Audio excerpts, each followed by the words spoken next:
Totoo ba na ang tuko ay gamot sa hika? Saan nagmumula ang hika? Paano maiiwasan ang pag-atake ng hika? At ano ang mga halamang gamot na epektibo sa hika?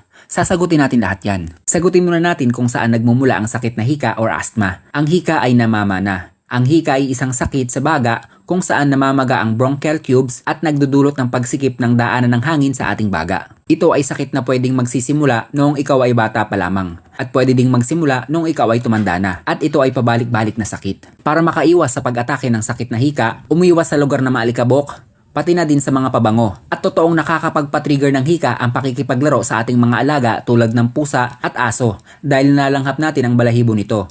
Iwasan din ang magpagod. Pati labis na pagtawa ay nakaka-trigger din ng hika kung tawagan ito ay laughter-induced asthma. Ayon sa pag-aaral, ang labis na pagtawa ay nakakaubo at nakakasikip ng dibdib na kalaunan ay maaaring mauwi sa pag-atake ng asthma. Ayon naman sa bagong pag-aaral ng Respiratory Medicine Journal na ang pagkain ng processed meat ay nagpapalala ng sintomas ng hika. Dahil ang nitri test na sangkap ng processed food ay nakakasira sa ating cells, ito yung pampakulay at para hindi madaling mabulok ang karne. Ilan lang yan sa mga maaaring paraan para makaiwas sa pag-atake ng hika. Sagutin naman natin kung ang tuko ba ay gamot sa taong may hika. Masasabi kong ito ay ang legendary sayings or mga sabi-sabi na nakakapagtanggal ng hika ang pagkain ng inihaw na tuko. Ang sagot ay isang malaking hindi. Ang katotohanan sa sakit na hika, ito ay hindi na nawawala sa inyong sistema kung ikaw ay may hika. Kasama mo na ito sa iyong buhay. Pero may mga nagsasabing nawawala daw ang hika. Tulad sa kaso ko, nung bata pa ako tinatawag akong hikain dahil nga may hika ako. Pero nung umidad ako ng 12 years old, nawala na lang bigla ito. Honestly speaking, di ko din alam kung bakit ito nawala. Masyadong misteryoso. Pero may mga halamang gamot na may kakayanang makapag-alis ka agad ng iyong hika kapag ikaw ay inatake nito. Bukod sa madaling matanggal ng halamang gamot ang iyong hika, mas tumatagal pa ang sunod na pag-atake nito sa'yo. Number 1 dyan ay ang halamang gamot na tawa-tawa.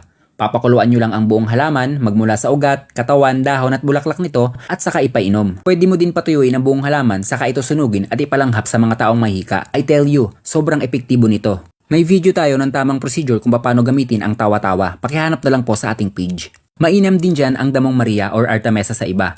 Pwedeng kunin ang katas, ipainom ang isang kutsarang katas, umaga, tanghali at bago matulog. May video din po tayo nyan. At masasabi ko rin po, isa ang bangka-bangkaan sa pinakamahusay magpaalis ng hika. At ang last ay ang lagundi. Ang lagundi ay may taglay na cough suppressant, antibacterial, antiviral properties, at mucolytics effect. Ang mga nabanggit ay lumalaban sa pagdami ng plema at nagagawang makapagpaluwag ng daluyan ng ating hininga. At mas mapapadali ang paglabas ng plema sa ating baga sa pag-inom ng lagundi. At syempre, kung ang inyong hika ay masyado ng malala, mas maganda pa din gumamit ng nebulizer dahil malaking tulong ito mapagaan ang ating paghinga. At pumunta na din sa pinakamalapit na pagamutan. Hanggang dito na lamang po, isang dagdag kaalaman galing sa isang magsasaka.